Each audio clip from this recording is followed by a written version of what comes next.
은사가 영과 진리로 예배를 예배할지니라. 사도신경 하겠습니다. 나는 전능하신 아버지 하나님 첫째 창조주를 믿습니다. 나는 그의 유일하신 아들 우리 주 예수 그리스도를 믿습니다. 그는 성령으로 잉태되어 동정녀 마리아에게 나시고 본디오 빌라도에게 고난을 받아 십자가에 못 박혀 죽으시고 장사된 지 사흘 만에 죽은 자 가운데서 다시 살아나셨으며 하늘에 오르시어 전능하신 아버지 하나님 우편에 앉아 계시다가 거기로부터 살아있는 자와 죽은 자를 심판하러 오십니다. 나는 성령을 믿으며 거룩한 공교회와 성도의 교제와 죄를 용서하는 것과 영원과 영생을 믿습니다. 아멘. 찬송가 202장 하나님 아버지 주신 책은 다 같이 부르겠습니다. 주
드리겠습니다.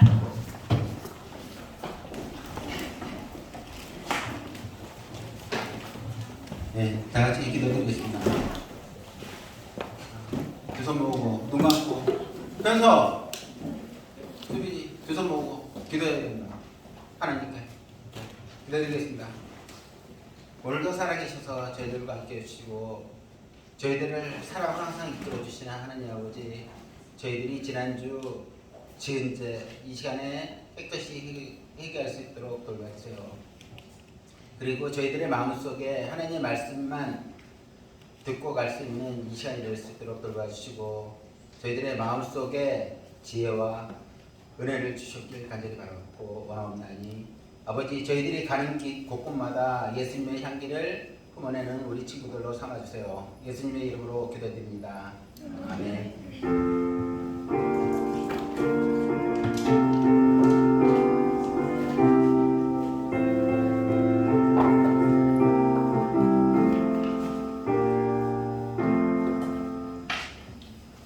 감사합니다. 자, 오늘 말씀 제목 한번 우리 함께 읽어볼까요? 시작! 슬기로운 제자 생활. 자, 그 다음 한번 봅시다. 선생님이 옮겨주세요. 제가 잘 안 되네요. 네.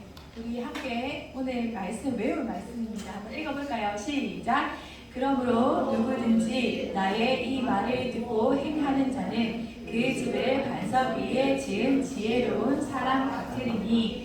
마태복음 7장 24절 말씀. 아멘. 자, 우리 그 다음 또 넘겨주세요. 자, 여기 지금 두 사람이 보이죠? 이 두 사람에게는 꿈이 있었대요. 무슨 꿈일까요? 내 집 마련. 자, 이 두 사람에게는 예쁜 집을 짓고 싶어하는 꿈이 있었대요. 그래서 이 한 사람과 이 한 사람은 어떻게 생각했냐면, 나는 저기 멋진 들판에서 집을 지을 거야, 이렇게 생각하는 사람이 있었고, 또 어떤 사람은 나는 저 위에 아주 멋진 곳에, 산 위에 아주 멋지게 집을 짓고 싶어 라고 이야기했던 사람이 있었어요. 이 두 사람은 각자 자기가 선택한 곳에 집을 짓기 시작했습니다. 그래서 이제 뚝딱뚝딱 열심히 집을 만들었어요. 창문도 예쁘게 내고요, 최고의 인테리어로. 그리고 지붕도 정말 예쁜 걸로 만들었고요, 벽지도 너무 예쁘게 만들었어요. 여러분이 이렇게 너무 예쁘다 할 정도로 이 집은 정말 누가 봐도 너무 예쁜 집으로 이 두 사람이 멋지게 집을 지어냈습니다. 그래서 지나가는 사람들마다 이렇게 이 집을 보면은 저 위에, 언덕 위에 있는 저 집을 봐, 정말 멋지지 않아? 막 이렇게 이야기하고, 또 어떤 사람은 이제 그 평원에 있는 집을 보고, 이야, 집 정말 예쁘다 하면서 이렇게 모든 사람이 칭찬을 하면서 이 집을 이렇게 이야기했어요. 이 두 사람의 기분이 어떨까요? 굉장히 기분이 좋았겠죠. 자기가 이 예쁜 집을 지었는데 그곳에서 사람들이 자기 집을 보면서도 이렇게 막 칭찬을 했어요. 그런데 갑자기 부슬부슬 비가 내리기 시작했어요. 그러더니 갑자기 빗줄기, 우리 어제처럼 빗줄기가 정말 굵어지더니 갑자기 폭우가 내리기 시작했어요. 나중에는 우르르 쾅쾅 하면서 정말 장난 아니게 비가 많이 내리기 시작했습니다.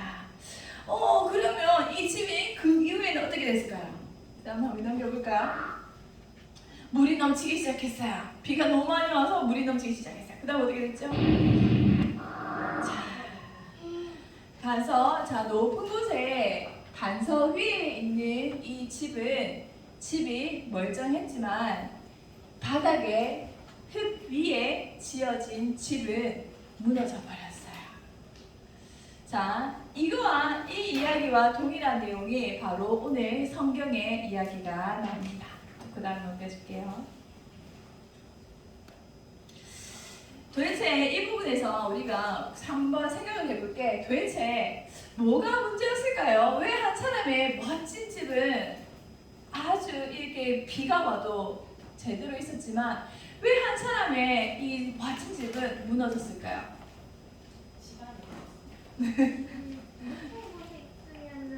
그거 홍수 와도 잘 그거 물에 안 닿아? 높은 깊은 곳에 있으면은 홍수 와서 물이 잘 안 닿았다. 또 다른 친구.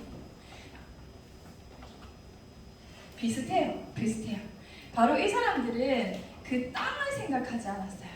집만 멋지게 지으면은 어떤 환경이든지 이 집이 굳건히 설 수 있을 거라고 생각했지만 이 사람들은 그 집 밑에 집을 기초하고 있는 이 땅을 전혀 생각하고 있지 않았습니다. 우리 그 다음 한번 볼까요? 바로 돌 위에 세운 땅을 바로 반석 땅이라고 하고 이 사람은 모래 위에 집을 지어서 이 비가 많이 내렸을 때 이 집이 무너져 버렸다라고 이야기를 해요. 자, 그 다음 넘겨줄게요. 이 이야기는 바로 예수님께서 사람들에게 산상수훈이라는 예수님의 그 가르침을 이야기하신 후에 이 비유로 반석 위에 지은 집 그리고 모래 위에 지은 집이라는 이유로 이렇게 이야기를 해주신 건데요. 자, 우리가 여기서 왜 예수님은 이 반석 위에 지은 집과 모래 위에 지은 집을 비유를 하셨을까요? 그 당시에 이스라엘을 우리 한번 생각해봐요. 자, 여러분이 여러분 수준에서 생각을 해봐도 모래 위에 집을 지을 것 같아요? 안 같아요? 여러분이 집을 짓는다면 멋진 집을 모래 위에 집을 지을 것 같아요? 안 같아요? 안 그렇죠? 근데 예수님은 왜 터무니없이 이렇게 모래 위에 지은 집을 비유를 하셨을까요? 그리고 왜 돌 위에 집을 지었다라고 비유를 하셨을까요? 그건 바로 이스라엘에서는 실제로 이스라엘의 산지는 대부분 이렇게 돌로 되어 있어요. 그래서 실제로 이렇게 성경에 보면은 사람들이 돌을 집어서 던져 죽였다 뭐 이런 이야기가 있잖아요. 그죠? 실제로 이스라엘에서는 돌이 정말 많아요. 정말 길 가다 보면은 정말 다 돌이에요. 그래서 이스라엘에서는 산 위에 특히 이 이스라엘의 산은 바로 대부분 이 돌로 이루어졌어요. 그런데 그러면 좋다 그거야. 그러면 모래 위에 지은 집은 뭘까? 자, 산 위가 돌로 지어졌을 때 산이 있으면은 뭐가 있을까요? 골짜기가 있겠죠. 그죠? 산이 있으면은 평지가 있을 거 아니에요. 그죠? 근데 이스라엘에는 우리나라처럼 이렇게 비가 뭐 사시사철 이렇게 오는 게 아니라 비가 오는 6개월, 비가 오지 않는 6개월 이렇게 나뉘어져 있어요. 그래서 비가 오지 않는 6개월은 바로 이 돌에서 내려오는 이 성분이 같이 내려오면서 이 모래가 정말 단단하네. 땅처럼 정말 단단해요. 그런데 비가 와버리면 아까 하연이가 이야기했던 것처럼 산 위에 있던 이 비가 모래가 이 산 위에 있는 흙이 없고 이렇게 반석이 돌이 있으면 이 비를 흡수할 수 있을까 없을까? 이 산이 비를 흡수할 수 없어요. 그러면 그 산에 비가 다 어디로 내려갈까요? 땅으로 다 내려가. 그러면 산 위에 있는 반석에 있는 사람들은 괜찮지만 땅이 단단하다라고 생각해서 집을 지었지만 비가 오는 순간 그 모든 비가 다 땅으로 내려가 버리면은 이 집이 무너질 수밖에 없는 거예요. 그래서 예수님은 그 당시 사람들의 그런 그 지형을 생각해서 이렇게 이야기를 했을 때 이스라엘 사람들은 바로 이해를 했을 거예요. 자, 그래서 예수님은 사람들에게 나의 말을 들어야 된다. 너희는 이렇게 살아라 라고 이야기를 하면서 산상수훈을 이야기하면서 맨 마지막에 너희가 내 말을 듣고 그대로 따르는 사람은 반석 위에 지은 집과 같고 내 말을 따르지 않는 사람은 모래 위에 지은 집 같다라는 이런 말을 했어요. 왜 이런 말을 마지막에 했을까? 우리 다음 한번 넘겨주세요. 자, 이게 예수님이 직접 하신 말씀이십니다. 우리 함께 읽어볼까요? 시작! 그러므로 내 말을 듣고 그대로 행하는 사람은 반석 위에다 자기 집을 지은 슬기로운 사람과 같다고 할 것이다. 비가 내리고 홍수가 나고 바람이 불어서 그 집에 들이쳤지만 무너지지 않았다. 그 집을 반석 위에 세웠기 때문이다. 그러나 나의 이 말을 듣고서도 그대로 행하지 않는 사람은 모래 위에 자기 집을 지은 어리석은 사람과 같다고 할 것이다. 비가 내리고 홍수가 나고 바람이 불어서 그 집에 들이치니 무너졌다. 그리고 그 무너짐이 엄청났다.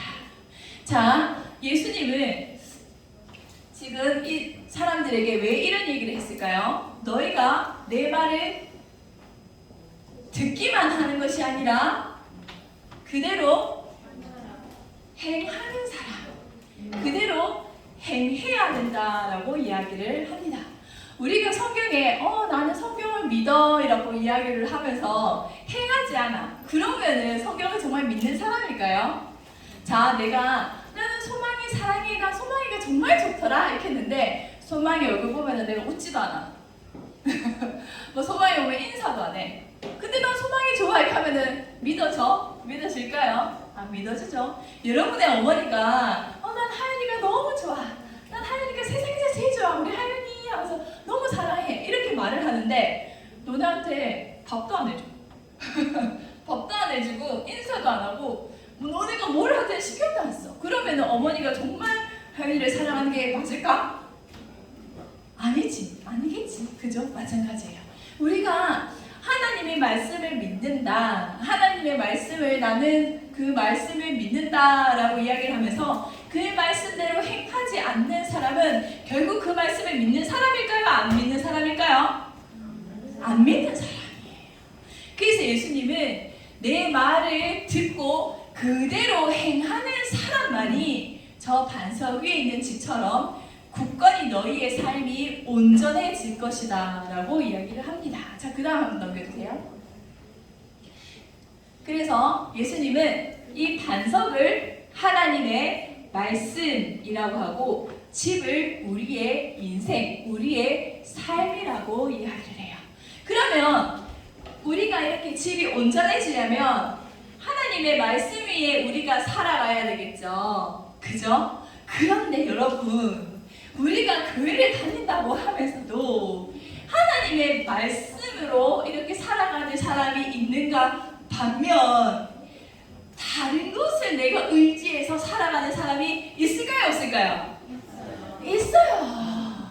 어떤 사람은 나의 외모로 이렇게 인생을 표정이 갑자기 내가 그렇다는 게 아니라 표정이 갑자기 서연이가 나의 외모로 그것을 나의 반석으로 삼아 이렇게 집을 짓는 사람, 나의 인생을 살아가는 사람이 있을 거고요. 어떤 사람은 내 공부를 열심히 해서 나의 성적으로, 나의 능력으로 해서 이렇게 반석을 삼아, 이렇게 바닥을 삼아서 이렇게 집을 짓는 사람이 있을 거예요. 세상에는 하나님의 말씀을 믿는다, 하나님의 말씀을 나는 그대로 살아간다 라고 이야기를 하지만 나의 중심이 내 것이 되는 사람들이 굉장히 많습니다. 실제로 전도사님은 좀 말하기 좀 부끄럽긴 한데 여러분도 너무 예쁘고 잘생겼어요. 근데 전도사님도 어릴 때 예쁘다 소리를 제법 솔직히 들었어요. 네, 이야기 들었어요. 지금은 알지만 그랬는데 나는 그때 전도사님 친구들하고 이렇게 이야기하면 야, 동희 너는 진짜 잘 살 거야. 정말 시집 잘 가서 진짜 잘 살 거야. 뭐 이런 얘기 정말 아니야. 인생 절대 그렇지 않아. 외모 아니야. 그리고 또 막 공부 잘해서 나는 뭐 내 능력으로 내가 평생을 뭐 화려하게 살 것이다. 전도사님이 정말 어렸을 때부터 좋아했던 막내 삼촌이 있었어. 정말 잘생겼거든. 근데 그 막내 삼촌이 서울대를 나오고 카이스트를 나오셨어. 그랬으면 지금 잘 살까 못 살까? 사업을 하다가 완전 망해버려가지고 이제 완전 빚더미에 살았던 그 시절을 보내고 지금은 연구원으로 그냥 이렇게 들어가 계시는 삼촌이 계셔요. 그러니까 여러분, 우리가 나의 자랑, 나의 뭐 어떤 것들을 기초로 삼아서 내가 그 위에 내 삶을 세운다면 그것은 곧 뭐지요? 반석일까요? 모래성일까요?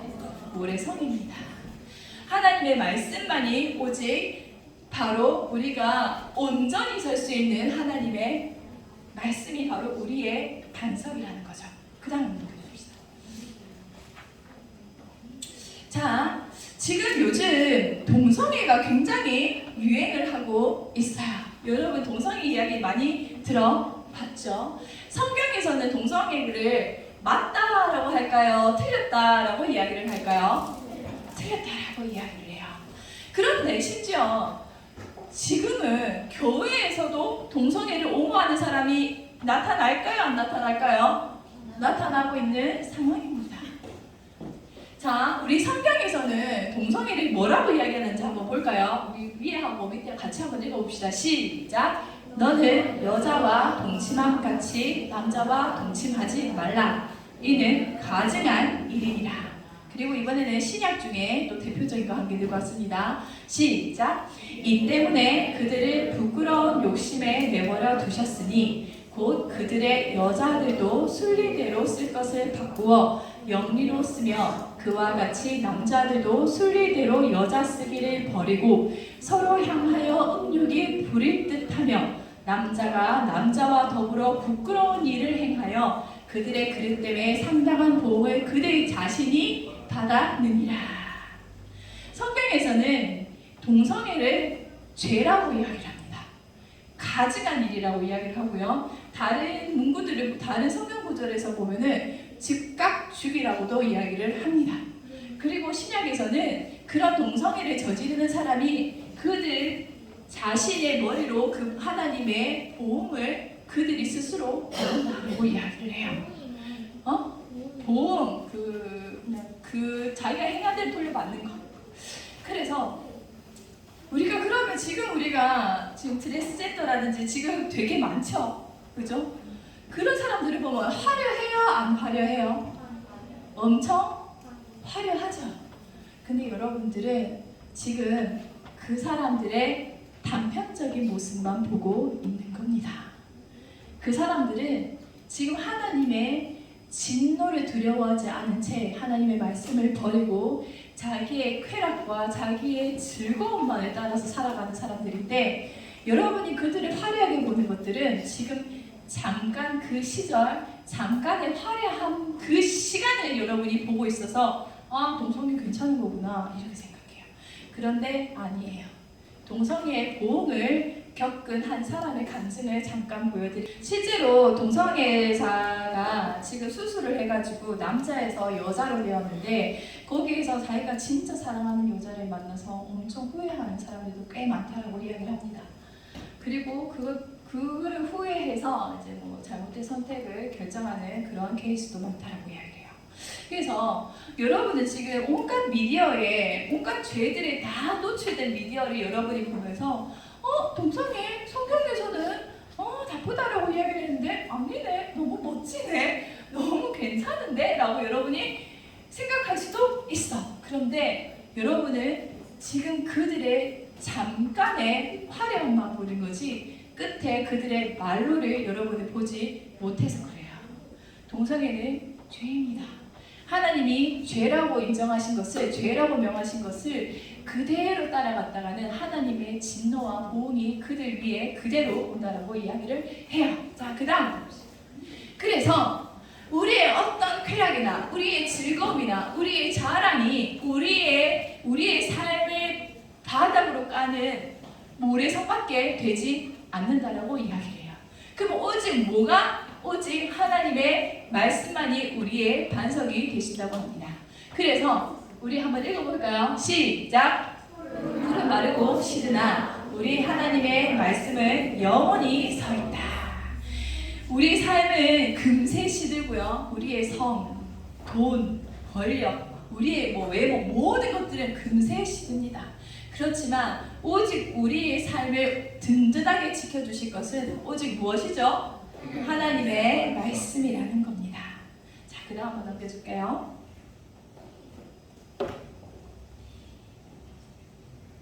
네.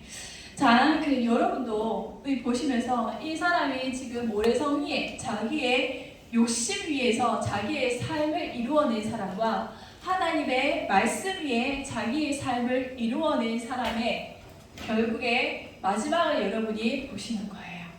여러분이 선택하셔야 돼요. 나는 이걸 잘하니까 내가 이걸로 내 재능으로 내 것으로 내 삶의 바탕을 내 삶의 기초를 두는 것이 아니라 오직 뭐를 기초로 두어야 된다고요? 하나님의 말씀을 여러분의 삶의 기초로 두셔야 됩니다. 아시겠죠?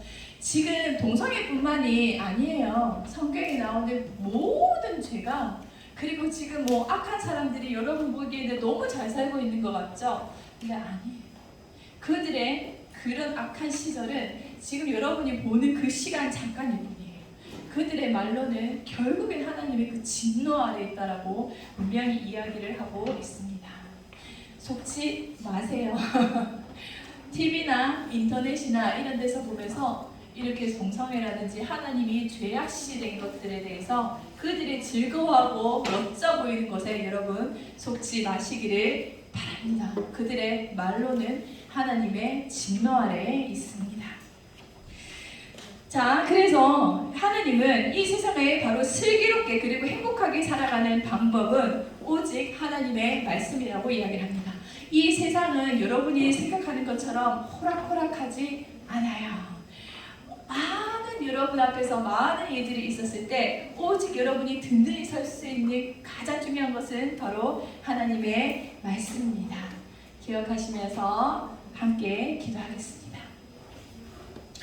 하나님 아버지 감사합니다. 우리가 세상의 많은 어려움 속에서 무엇을 의지하고 살아갈지를 모르는 연약한 인생입니다.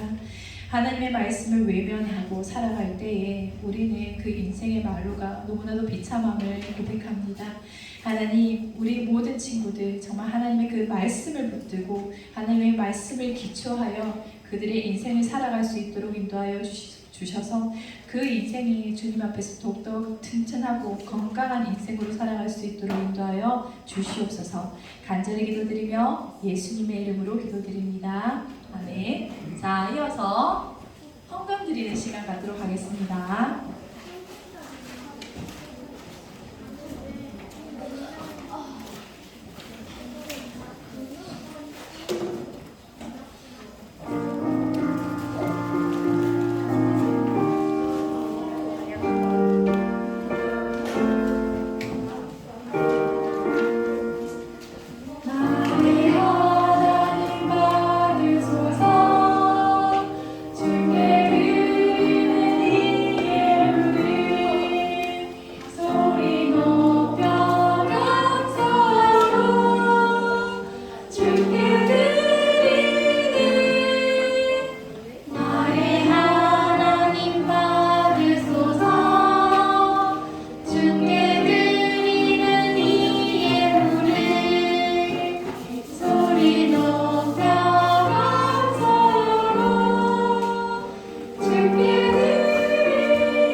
하나님 아버지 감사합니다. 우리 친구들 정말 주님의 말씀을 이렇게 의지하며 자신의 것들을 구별하여 주님께 드립니다. 하나님, 우리의 욕심대로라면 이 물질을 자신의 마음대로 쓸 수 있겠지만 이 아이들이 하나님을 의지하여 하나님의 말씀에 순종하여 주님께 거룩히 구별하여 드리오니 주님, 이 아이들의 헌신과 이 아이들의 또 손길을 기억하여 주셔서 더욱더 주님 앞에서 또 축복받는 귀한 아이들로 자랄 수 있도록 인도하여 주시옵소서. 그 모든 삶에 주시는 하나님의 은혜가 귀하고 감사함을 또 고백할 수 있는 아이들로 자라게 하여 주시옵소서. 예수님의 이름으로 기도드렸습니다. 아멘. 자, 우리 이어서 모두 일어나셔서, 자, 우리가 예배 때 왜 일어난다라고 얘기하겠죠?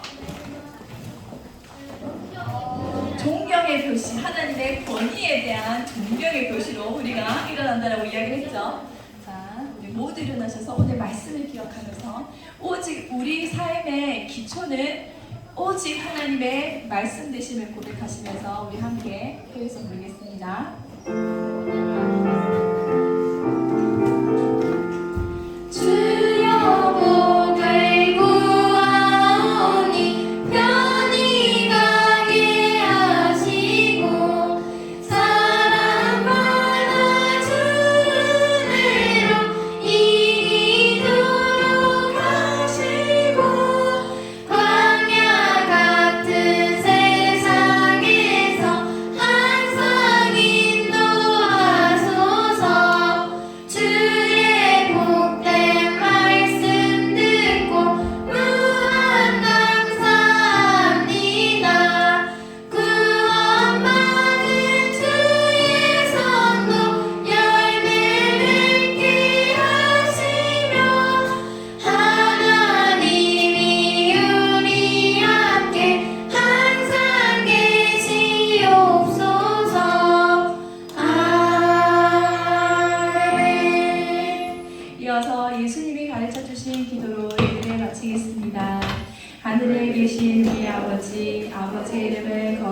하시며 아버지의 나라가 오게 하시며 아버지의 뜻이 하늘에서와 같이 땅에서도 이루어지게 하소서.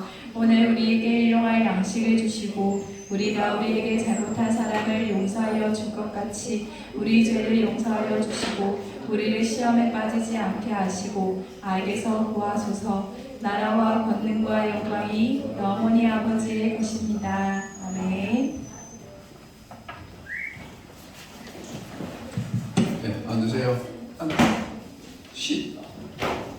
자, 우리가 7, 8월 달까지는 성경 통독이 사무엘 상하였죠. 여기까지 다 읽은 친구가 김하윤 한 명밖에 없습니다. 우리 일단은 김하윤 친구한테 문화상품권 상품 드리고 다시 이야기하겠습니다. 앞으로 나오세요.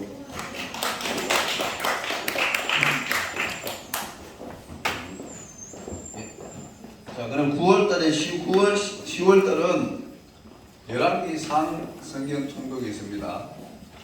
요것도 하면은 또 10월 말에 가서 또 문화상품권이 상품으로 나겠죠. 그래서 친구들 말씀을 열심히 듣고 읽어야지. 그렇게 해야 됩니다. 예, 그리고 또 한 가지 우리 10월 둘째 주 10월 13일에는 우리 초등 2부 전체 친구들 전체 출석 주일입니다. 그러니까 우리 같은 반에 안 오는 친구들한테도 친구들이 전화 다 하고 해가지고 다 나올 수 있도록 해가지고 그때는 또 반별로 다 회식합니다. 여기서 하는 게 아니고 나가서 합니다. 따로. 그러니까 담임선생님하고 같이 나가서 따로 하니까 반별 회식하니까 친구들이 한번 안 나오는 친구들 있잖아요. 그러니까 친구들한테 전화해가지고 다 나와서 다 같이 원하는 곳에 가서 반별 회식할 수 있도록 하기 바랍니다. 예, 반별 모임하겠습니다. 참 오늘은 성경 통독 없습니다.